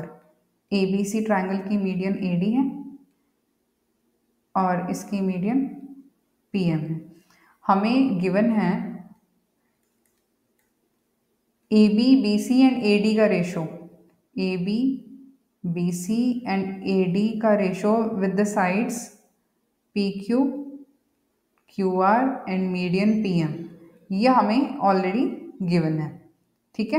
Where AD and PM are medians, right. To prove triangle ABC is similar to triangle PQR, construction की इसमें कोई ज़रूरत नहीं है, तो प्रूफ में देखो।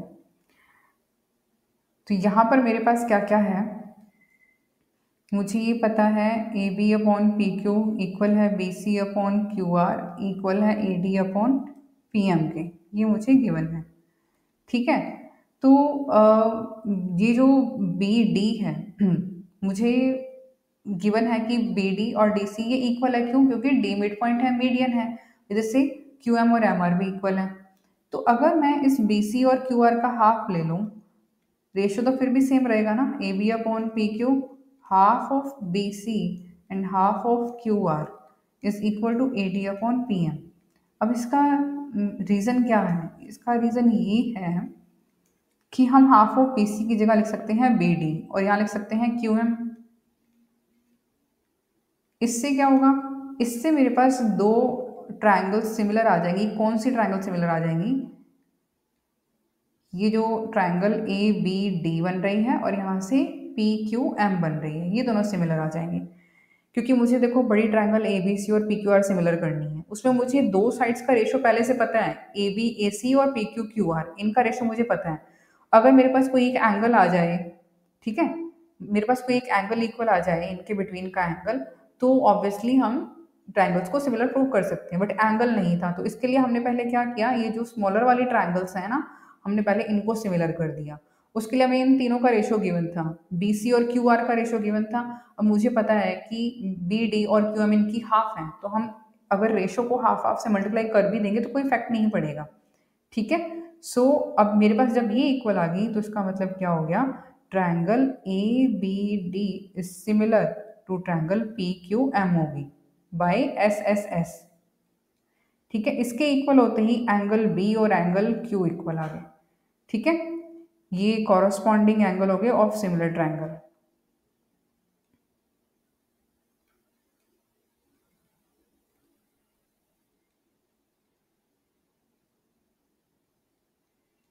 राइट, अब बी और क्यू तो आगे हैं इक्वली, क्वेश्चन नंबर 1 ले लिया मैंने इसे।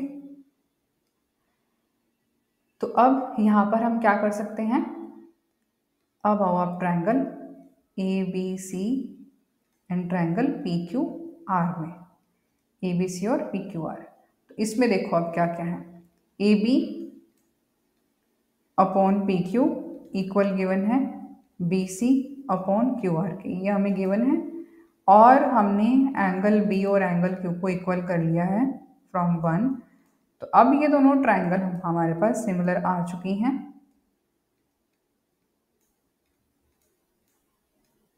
Right, by S A S, two sides and angle between them. ठीक है, बाय एस ए एस, ये हमारे पास इक्वल आ चुकी हैं। तो ऐसे हमने इसको सॉल्व करना था। अच्छा, इसका जो दूसरा क्वेश्चन है और पार्ट में क्या है, through the mid point M of the side C D of a parallelogram A B C D. एक parallelogram A B C D दिया है हमें, अभी मैं रफ फिगर बना रही हूँ यहाँ पर, ए बी सी डी दिया है हमें। Through the mid point M of side C D का मिड पॉइंट दिया है हमें M. The line B M ऐसी ही आपकी जा रही है, ई पे जा रही है हमारे पास। ठीक है, P M is drawn intersecting A C at L, A C को ऐसे एल पे कट कर रहा है and A D produced at E, then prove that E L is 2 times of B L. तो देखो इस क्वेश्चन के लिए हमें क्या करना है,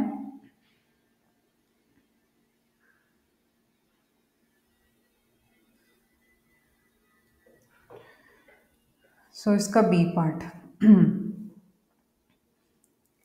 तो मैंने यहाँ पर बनाया एक रेक्टेंगल,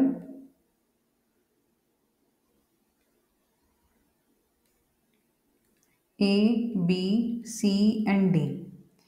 सी डी के मिड पॉइंट दिया हमें एम, बी एम को ज्वाइन करते हुए हमने इसे आगे एक्सटेंड किया है और ए डी प्रोड्यूस्ड को आगे ये ई पर मिल रही है और ए सी को ये एल पर इंटरसेक्ट कर रही है। ठीक है, और प्रूव करना है मुझे प्रूव करना है E L is 2 times of B L. तो गिवन क्या है, a rectangle A B C D, M is mid point of C D, B M intersects AC at L and meet AD produced at E। ठीक है, हमें prove क्या करना है, EL is 2 times of BL। EL हमारे पास E है और BL आपके पास E है, तो क्लियरली मुझे इन दो ट्रायंगल्स को सिमिलर प्रूव करना होगा या कुछ ऐसा रेशो इसमें लेके आना होगा। ठीक है, लेकिन उसके लिए हमारे पास कुछ चीज़ें भी होना ज़रूरी है, क्योंकि मेरे पास तो सिर्फ एक एंगल ही है, ये एंगल इसके इक्वल है और तो कुछ भी नहीं है अभी हमारे पास। तो उससे पहले हम यहाँ पर कुछ और करने वाले हैं। हम पहले ये दो जो ट्रायंगल बन रही हैं, एक ट्रायंगल ये हमारे पास ये बाहर है और एक ये ट्रायंगल बन रही है, इन दोनों ट्रायंगल को कॉन्ग्रेंट प्रूव करेंगे। कॉन्ग्रेंट होंगी, ये सिमिलर नहीं, ये कॉन्ग्रेंट हो जाएंगी, क्योंकि एम मिड पॉइंट दिया हुआ है तो डी एम और एम से तो वैसे भी इक्वल ही है।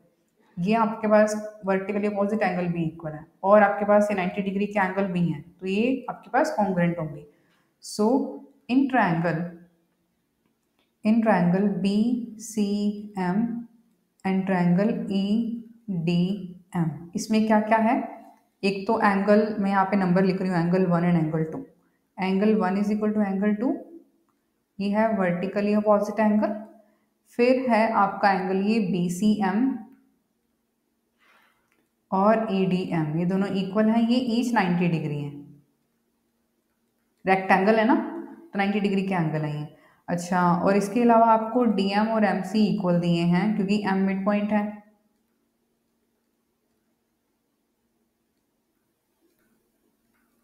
Right, so therefore triangle BMC is congruent to triangle EDM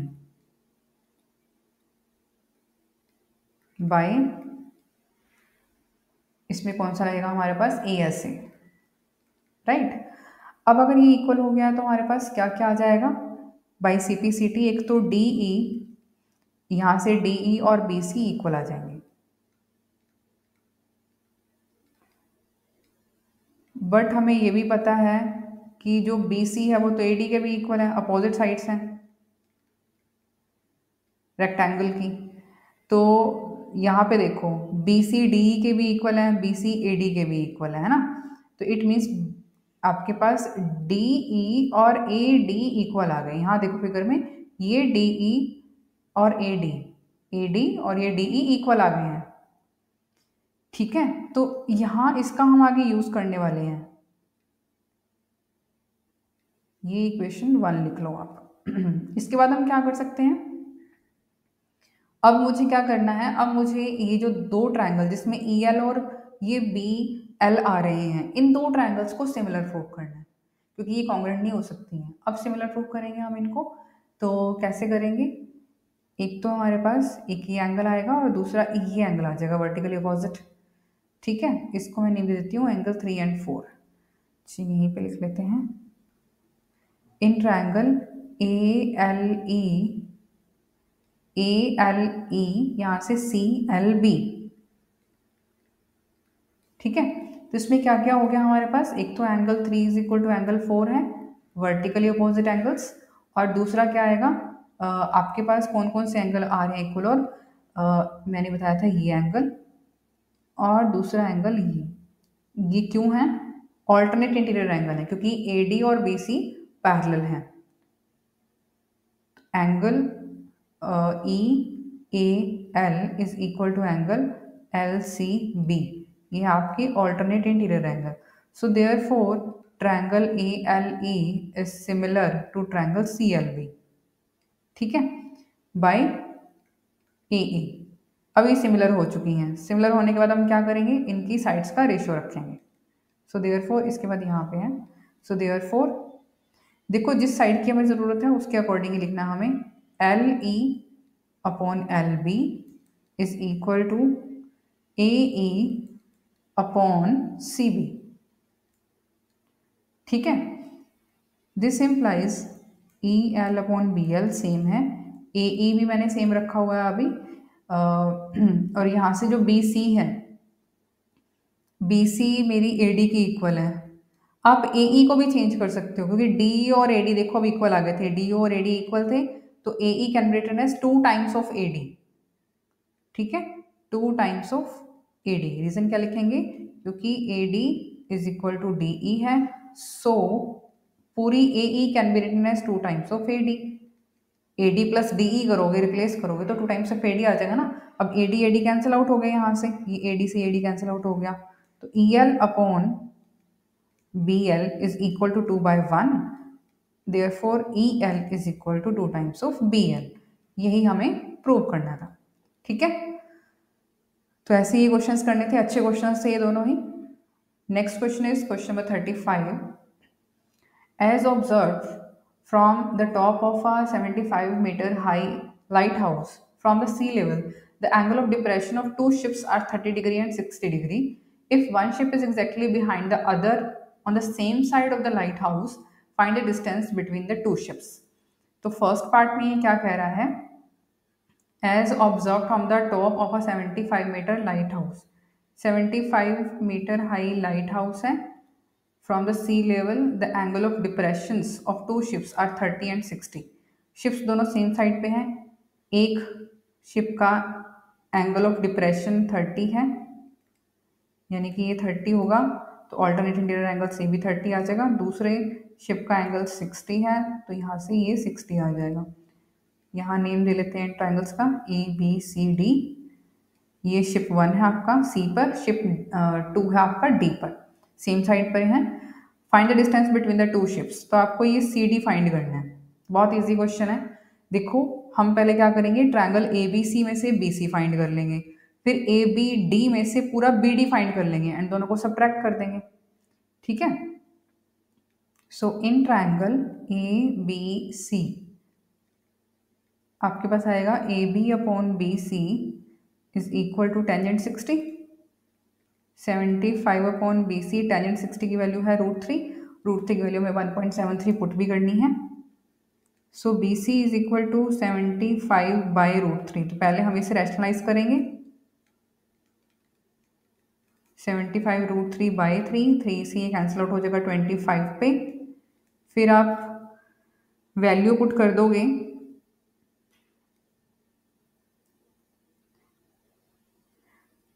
(25 × 1.73), ठीक है।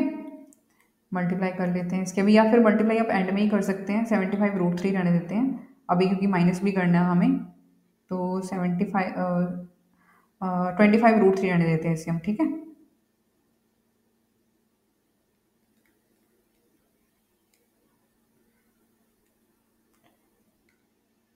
In triangle A B D, A B D में देखो हमारे पास क्या क्या आएगा, A B upon B D, tangent 30 degree, 75 upon B D, tangent 30 होगा हमारा 1/√3, so B D will be equal to 75√3, ठीक है। Now 75√3 metres. Now C D, distance between them, C D is equal to B D minus B C. तो B D है 75√3 minus B सी है हमारा 25√3, right. तो ये बन जाएगा 50√3। बाकी आप ये √3 की वैल्यू 1.73 पुट करके मल्टीप्लाई कर लो, यही आपका आंसर आ जाएगा, राइट। अच्छा अब इसका बी पार्ट भी करना है हमें। बी पार्ट में क्या गिवन है, बी पार्ट में गिवन है from a point on the ground the angle of elevation of the bottom and top of a transmission tower fixed at the top of 30-meter high building are 30 degree and 60 degree respectively. Find the height of the transmission tower. Technique दोनों sums की एक जैसी है almost, सिर्फ figure का थोड़ा सा फर्क आएगा। ग्राउंड पे एक पॉइंट है, the angle of elevation of the bottom and top of transmission tower fixed at the top of 30-meter high building. आपके पास एक 30-meter हाई बिल्डिंग है, इसके ऊपर एक ट्रांसमिशन टावर फिक्स किया गया है, ग्राउंड के ऊपर एक पॉइंट लिया है। इस ट्रांसमिशन टावर, ये टावर है आपका, ठीक है, इसके ऊपर ये ए बी टावर है, बी सी बिल्डिंग है, डी ये पॉइंट है ग्राउंड के ऊपर। तो क्या किया है इसने, यहाँ पर ट्रांसमिशन टावर के बॉटम एंड टॉप का एंगल दिया हुआ है, एंगल ऑफ एलिवेशन,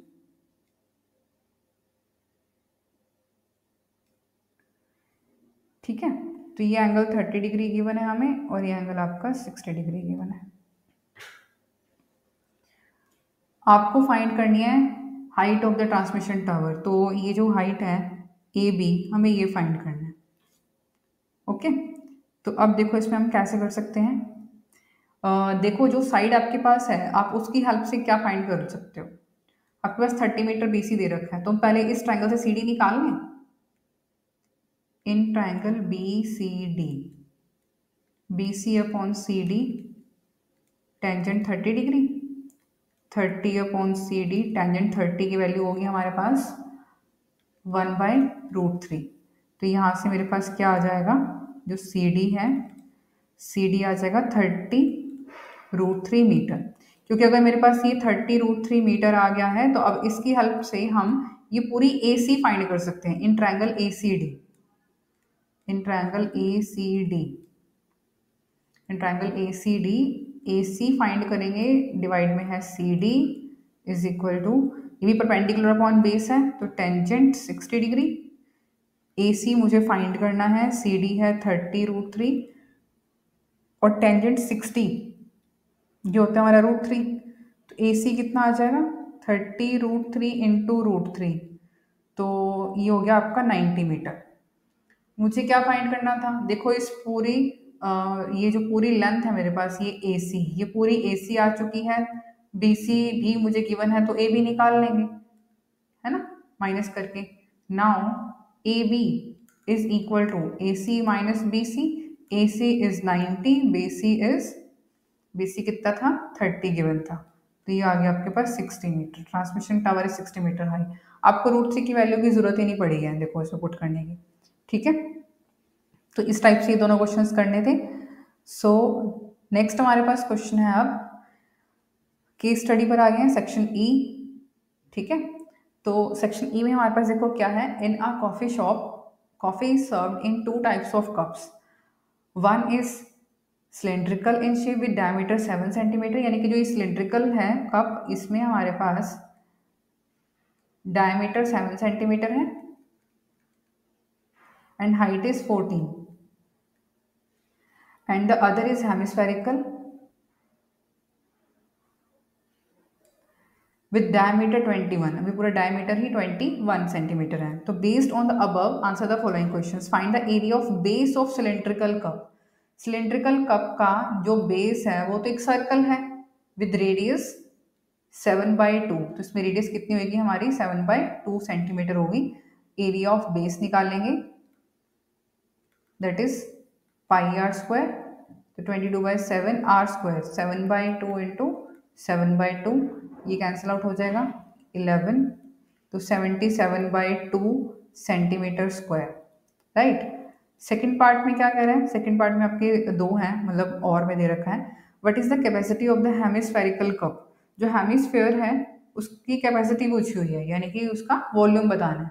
तो पहले तो देखो इसमें रेडियस कितनी है 21/2 सेंटीमीटर हो जाएगी, क्योंकि 21 तो आपको डायमीटर गिवन है। तो इसका जो वॉल्यूम है वो क्या होता है 2/3 पाई आर क्यूब। तो ये आप करेंगे 2/3 पाई की वैल्यू 22/7 आर क्यूब, 21/2 का क्यूब। कैलकुलेशन आप खुद कर लेंगे, कैलकुलेशन करके आपके पास आ जाएगा 4851/2, और डेसिमल भी सॉल्व कर लो 2425.5 सेंटीमीटर स्क्वायर। अच्छा, इसका जो और वाला पार्ट है, find the capacity of the cylindrical cup. तो सिलेंड्रिकल कप में आप उसका वॉल्यूम निकाल दो। हाइट कितनी है 14 सेंटीमीटर है एंड रेडियस कितनी है 7/2 centimetre. So volume is equal to pi r² h। So 22/7 r², यानी कि 7/2 और h होगी आपकी 14। 7 से 7 कैंसिल आउट हो जाता है आपका, ये 2 से 11 कैंसिल आउट हो जाएगा, 2 से 7 पे हो जाएगा 49 इंटू यह आ जाएगा 539 सेंटीमीटर क्यूब, ठीक है। ये भी क्यूब था यहाँ पर। अब नेक्स्ट पार्ट में क्या है, what is the curved surface area of the cylindrical cup. Cylindrical cup का कर्व्ड सरफेस एरिया 2πrh, बस वैल्यूज पुट कर दो, 2 22/7, r is 7/2 and height is 14, तो 7 2 से 14 आपका कैंसिल आउट हो जाएगा, ठीक है। तो आपका जो आंसर है वो आ जाएगा 308 सेंटीमीटर स्क्वायर। तो ये आपका फर्स्ट केस स्टडी था। इसके बाद नेक्स्ट हमारे पास केस स्टडी है। Case study 2, computer-based learning refers to any teaching methodology that make use of computers for information transmission. At an elementary school level, computer application can be used to display multimedia lesson plans. A survey was done on 1000 elementary and secondary schools of Assam, and they were classified by the number of computers they had. तो आपको यहाँ पे एक table दी है, number of computers किस school में कितने हैं, ठीक है। 1 to 10 कंप्यूटर्स हैं 250 स्कूल्स में, 11 to 20 कंप्यूटर्स हैं इन 200 स्कूल्स, 21 to 50 कंप्यूटर्स हैं इन 290 स्कूल्स, 51 to 100 है 180, एंड जिन स्कूल्स में 101 या फिर उससे ज़्यादा यानी कि मोर देन 100 जिनके पास कंप्यूटर्स हैं, ऐसे 80 स्कूल्स हैं। तो यहाँ पर हमें फाइंड क्या करना है, one school is chosen at random, then find the probability that the school chosen at random has more than 100 computers. तो अब क्लियरली मुझे चाहिए मोर देन 100 कंप्यूटर वाले स्कूल्स, दैट इज 80। तो यहाँ पे मेरे पास फेवरेबल आउटकम हो गई 80। तो प्रोबेबिलिटी क्या हो जाएगी, 80 अपॉन टोटल कितने हैं 1000, ठीक है। तो 8 अपॉन 100 लिख सकते हो, या फिर आप लिख सकते हो इससे 2 अपॉन 25। सेकंड में क्या है, सेकंड के ए में find the probability that the school chosen at random has 50 और फ्यूअर कंप्यूटर्स, जिनके पास 50 या फिर उससे कम कंप्यूटर्स हैं, 50 या फिर उससे कम। तो उसमें तो हमारे पास देखो ये सब आ जाएंगे, ये तीनों आ जाएंगे, number of schools having 50 or less computers will be 250 plus 200 plus 290, ये सब हमारे पास आ जाएंगे 740। तो इसकी जो प्रोबेबिलिटी है वो क्या बन जाएगी, 740 डिवाइडेड बाय 1000, ठीक है, 37/50। इसी का बी पार्ट क्या है, find the probability that the school chosen at random has no more than 20 computers. 20 computer से ज़्यादा नहीं होने चाहिए, तो 20 कंप्यूटर से लेस होने चाहिए। तो इसमें मेरे पास फेवरेबल आउटकम कितने हो जाएंगे, 250 और 200। देखो पहले वाले दो 20 से लेस वाले चाहिए, ठीक है। तो ये मेरे पास हो गए 450। तो आप इसकी प्रोबेबिलिटी जब निकालोगे तो 450/100 सॉरी 1000, तो ये आपके पास आ जाएगा 9/20, राइट।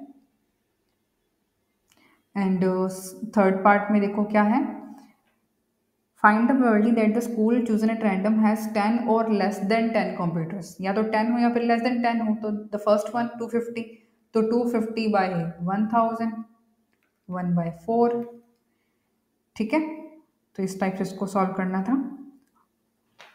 इसके बाद हमारा नेक्स्ट क्वेश्चन है case study 3। In an annual day function of school, the organizers wanted to give a cash prize along with the memento to their best students. Each memento is made as shown in the figure and its base ABCD, ये base जो shade दे रखा है ABCD is shown from the front side. The rate of silver plating is ₹20 per centimeter square. Based on the above, answer the following questions. What is the area of the quadrant ODCO? पहले तो देखो आप इस figure को समझो। Figure में क्या है, आपको एक सर्कल दिया है, यहाँ पे 90 डिग्री का एंगल है, यानी कि यहाँ पर एक सेक्टर बना हुआ है, इग्नोर दिस, एक सेक्टर बना हुआ है, इसकी रेडियस 7 सेंटीमीटर है। बाहर की जो ये साइड है ये 3 सेंटीमीटर है, यानी कि पूरी अगर इसकी बात करें तो ये हो जाएगी हमारे पास 10 सेंटीमीटर। यहाँ भी सेम चीज़ रहेगी 10 सेंटीमीटर, राइट।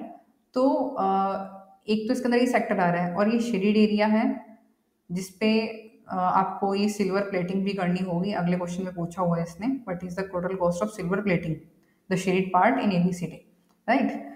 तो अब देखो इसके अकॉर्डिंग हम क्या क्या चीज़ें निकाल सकते हैं। सेंट्रल एंगल हमारा 90 डिग्री हमें गिवन है। What is the area of quadrant ODCO, ODCO quadrant का एरिया।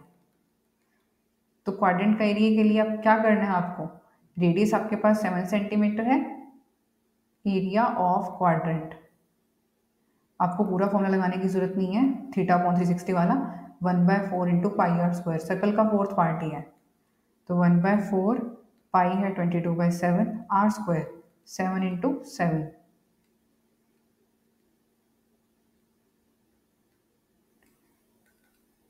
77/2, 38.5 लिख सकते हैं इसे हम, राइट। नेक्स्ट हमारे पास सेकंड में क्या है, find the area of triangle AOB, AOB triangle का एरिया। अब एंगल है बीच में 90 डिग्री, ठीक है, ये ऐसी ट्रायंगल बन गई जहां पे ये 90 डिग्री, ये भी आपके पास 10 है, ये भी आपके पास 10 है, पूरी साइड है ना, OA एंड OB दोनों है 10 सेंटीमीटर।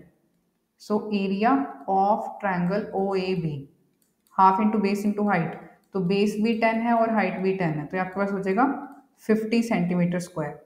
अच्छा, इसी का जो और वाला पार्ट है, नहीं इसी में और पार्ट नहीं है, थर्ड में है, तो थर्ड पार्ट में चलते हैं। थर्ड पार्ट में क्या है, what is the total cost of silver plating the shaded part ABCD। तो फर्स्ट ऑफ ऑल मुझे शेडेड पार्ट निकालना है। शेडेड पार्ट निकालने के लिए मुझे ट्रायंगल के एरिया में से क्वाड्रेंट का एरिया माइनस करना है, और ये हमने दोनों फर्स्ट पार्ट में निकाले हैं, फर्स्ट एंड सेकेंड में, ठीक है। सो area of shaded part is equal to area of triangle, that is 50, minus area of quadrant, that is 38.5। तो ये मेरे पास हो जाएगा 11.5 सेंटीमीटर स्क्वायर। तो कॉस्ट कितना आ जाएगा, कॉस्ट निकालने के लिए आपको 20 रुपीज़ पर सेंटीमीटर स्क्वायर दे रखा है, तो 20 इंटू 11.5 230 रुपीज़ आ जाएगा कॉस्ट, ठीक है। और वाले पार्ट में क्या पूछा है इसने, what is the length of arc CD। Arc CD की लेंथ निकालनी है, बहुत इजी आर्क CD की लेंथ निकालना। तो फॉर्मूला क्या होता है, length of arc CD θ/360 into 2πr, values put कर दो, 90/360, 2 पाई के 22/7, r इज 7, 7 कैंसिल आउट हो जाएगा, ये 4 पे आएगा, 11 सेंटीमीटर आपके पास आर्क लेंथ आ जाएगी, ठीक है। So that is the solution of the complete paper. Thank you.